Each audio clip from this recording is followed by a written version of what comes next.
الفيلم ديالنا كيبدا مع واحد خونا كيجري ومعه ولي عهد المملكه اللي سميتو تيم. كان هارب به من شي وحدين باغيين يقتلوه.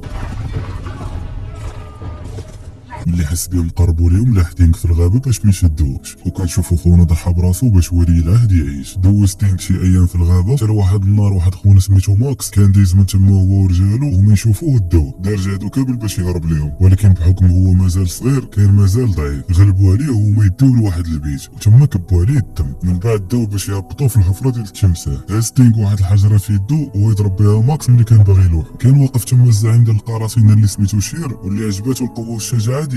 ماكس تعصب بسبب الضربه اللي ضربوه ويلوحوا في الحفره اللي فيها التمساح، وهذا التمساح هذا كيكون الهدف الوحيد ديالو في الحياه هو ياكلو بسبب الدم اللي رشوا عليه. ولكن هو واخا مازال صغير ما استسلمش وبقى كيقاوم في هذاك التمساح، وكان مضارب معاه باش يقدر يبقى حي. ملي حاول يخرج من الحفره شي واحد عفط ليه على يدو وعاود طاح ثاني. فهاد اللحظه شير عطى اشاره لهذوك اللي معاه باش يهجموا على ماكس والرجال ديالو ويقتلوهم كاملين. مشى شير عند تينغ ولاح ليه واحد الموس وقال ليه بلي الحياه ديالو متعلقه بهذا الموس هذا. دخل تينغ تحت الماء باش يقلب على الموس ويقتل به التمساح. داز الوقت وكيكون تينغ باقي تحت الماء وكلشي كان كيتحاول لهم باللي مات، حتى لواحد اللحظه واللي خرجوا فيها بجوج، وكيبان لينا بلي تينغ يقدر يقتل التمساح. وهنا شير كيعلن بلي مقاتل اسطوري تولد اليوم، قرر يتبناه ويديرو بحال ولده وداه معاه باش يعالج ليه الجروح ديالو. ومشى دوا مع الكاهن ديالو واللي سميتو كلاي وقال ليه بلي هو شاف شي ضوء غريب في العينين ديال تينغ وبغاه يتاكد ليه واش هادشي بصح. كان كيقيس في داك الكاهن وكيقول بلي هو غادي يولي مقاتل خطير، واي سلاح غادي يهزو في يدو غادي يولي داك السلاح فتاك. وهنا شير قدم راسو لتينغ وطلب منه ينضم للجماعه ديالو ديال القراصنه، وقال ليه بلي غادي يعلمو كاع الاساليب ديال القتال، وقال ليه بلي الا بغى يمشي يقدر يمشي في اي وقت وما كاينش اللي يقدر يمنعو. خرج تينغ كيتمشى في ديك البلاصه وتصدم من داكشي اللي شاف كلشي تما كيتدرب على القتال. كاين اللي كيتدربوا بالسيوفه وكاين اللي كيتدربوا غير بيديهم وكاين اللي كيتدربوا برجليهم. شاف قدامه واحد العالم مفتوح ديال فنون القتال، تما قرر يبقى ويتعلم فنون القتال باش يقدر ينتقم من اللي قتل ليه بابا. بدا كيتدرب على جميع الانواع ديال الاسلحه، والمدرب ديالو كان هو شير وكان كيعلمو كيفاش يقدر يتحكم في السلاح باش يكون جزء من الجسم ديالو، وهكا يقدر يتحكم فيه بسهوله. كيدوزو الايام وتينغ كيكون غادي وكيتحسن، وهادشي بفضل المدرب ديالو اللي كيكون افضل واحد في هذا المجال القتالي. وملي كيسالي كاع التدريبات وكيتدرب مزيان كيفكروا شير باللي هو ولا قرصان بالقراصنه ديالو. كبر تينغ وكيكون القلب ديالو عامر بالحقد والكره على داكشي اللي طرا ليه فاش كان صغير، وكيكون تينغ كيعرف يتصرف مع الفياله لدرجه شي مرات كان كيروضهم. جا النهار اللي شير غيختبر فيه تينغ واش تعلم الفنون القتاليه ولا لا، وكان شير جاب لي اخطر المقاتلين اللي كاينين. بدا مضارب مع اول واحد وفي واحد اللحظه قدر يغلبه.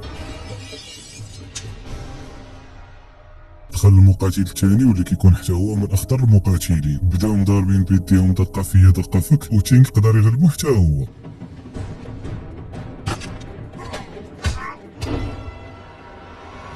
ومن بعد دخل عنده اقوى مقاتل كاين بين القراصنه، بقاو مخابطين وكيتعابزوا، وفي واحد اللحظه تينغ دار ليه واحد الحركه واللي بز منه خلاه يستسلم.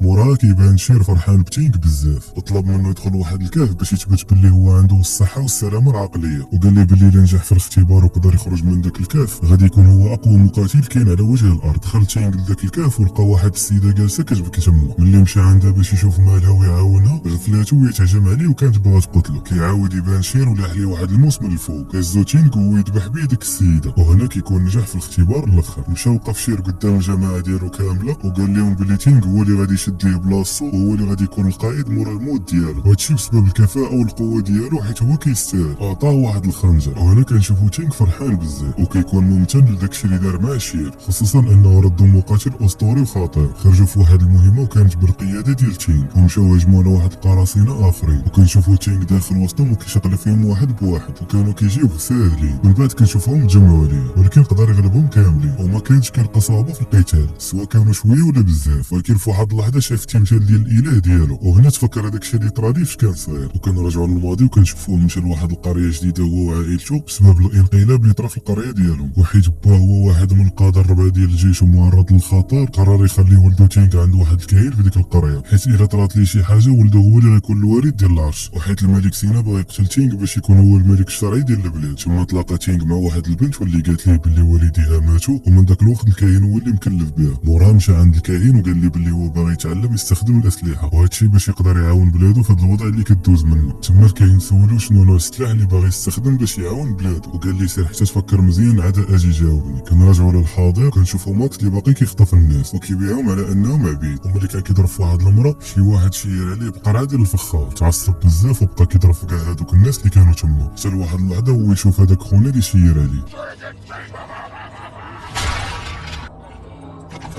شدو من عنقو ولاحو، وهادشي كامل غير بصبع واحد. هجموا عليه الرجال ديال ماكس، ولكن تينك ماشي هو داك الدري الصغير ديال شحال هادي، شدهم كاملين وبقى كيقلب فيهم وسلخهم كاملين تما واحد بواحد. شويه وهو يطلب منه ماكس الرحمه وطلب منه يعطي فرصه اخرى في الحياه، وتينك قرر يعطي نفس الفرصه اللي كان عطاه هو شحال هادي، ويلوحوا في الحفره اللي فيها التمساح. ماكس شاف التينك في عينيه وتفكر باللي هو داك الدري اللي ضربو فاش كان صغير. موراه تينك خرج هادوك اللي كانوا شادينهم تما عبيد، وكنرجعوا للماضي وكنشوفوا بين مقلقه بزاف من تينك حيت غادي يمشي من القريه اللي كانوا فيها. وعدها باللي غادي يرجع عندها وقال لها باللي هو خاصو يمشي دابا ضروري. مشى مع واحد من الحراس ديال باه، وفي الطريق اكتشف باللي هو خائن وباغي يقتله، ولكن جا حارس اخر قدر انه يعتق تينك. وفي هذا الوقت كيكون الملك سينا مضارب مع بابا تينك وشير عليه بواحد السهم، وملي مرتو كانت جايه كتجري عنده ضربتها هي بواحد السهم وقتلها. وهادشي كامل كان كيطرا وتينك كان حاضر، وكان شادو الحارس ديال بابا باش ما يغوتش ويتفرشوا، ولكن غوت بالجهد وما قدرش يصبر فاش شاف واحد خونا مغطي وجهه هجم على باه وقتله. شدو الحارس وهرب بيه، وبقى غادي هارب حتى ليه وسط الغابه وضحى براسو هو باش تينك يبقى عايش. وكان تينك كيبقى يتفكر هادشي يوميا. وفي واحد النهار مشى طلب من شير انه يخليه يمشي ينتقم من الموت ديال والديه. شير وافق وقال ليه باللي بلاصتو ديما غتكون معاهم، وباللي هو اللي غادي يكون القائد مورا ما يموت. وفي هذا الوقت كيكون الملك داير واحد الحفله، وهاد الحفله كتكون فيها بيم واللي ولات واحده من الجواري ديال الملك مورا ما احتلوا القريه ديالهم. دخل واحد خونا وبقى كيدير في شي حركات استعراضيه حتى لواحد اللحظه هو يلوح عليهم واحد القنابل، وفي هاد اللحظه هجم على الملك وبقى كيضرب فيه بالموس وحيد القناع اللي كان داير، وقال لي باللي هو جاي ينتقم لباه سيها. شافتو بيم وهنا عرفت بلي هو تينك. هو بدا مضارب مع الحراس وكان كيقلب فيهم، مشى كيجري عند الملك وضربو واحد الضربه الاخرى بالسيف. وهنا كان كيسحب لي بلي هو انتقم، وشاف في عينين بيم وموراها هرب. هما اللي مشى للبلاصه ديال القراصنه تفاجئ بخونا اللي قتل لي باه تما، بدا مضارب معاه ولكن داك المقنع كان صاح منه وكان فيه حتى في الفنون القتاليه. بقاو خابطين تما، شويه جاو الحراس بداو كيعاونوا في هذاك خونا اللي مغطي وجهه. وفي واحد اللحظه دوروا واحد الجيش، وهنا تصدم بزاف حيت اكتشف باللي الملك ما ماتش، وهادشي حيت كان لابس واحد الدرع من اللي هجم عليه. وزاد تصدم ملي اكتشف ان اللي قتل لي عائشته هو الاب الروحي ديالو. سينا قال ليه باللي الراجل اللي قتل لي والدي وقف قدامه ويقدر ينتقم منه الا بغا. موراه كنشوفو تينك هجم على شير، بداو مضاربين وشير على تينك بالسيف ديالو، وهادشي اللي خلى السيف يدخل وسط السيف الاخر. وكنشوفو شير كيبكي وكيطلب منه ينتقم الموت ديال الوالدين. وفي واحد اللحظه تار السيف ديال تينك، وهادشي اللي خلاه يذبح شير. تينك كان كيبكي وما كانش فاهم شنو طاري، والملك طلب من الجنود ديالو يعذبوا تينك حتى يموت، وهادشي باش يكون عبره للناس الاخرين.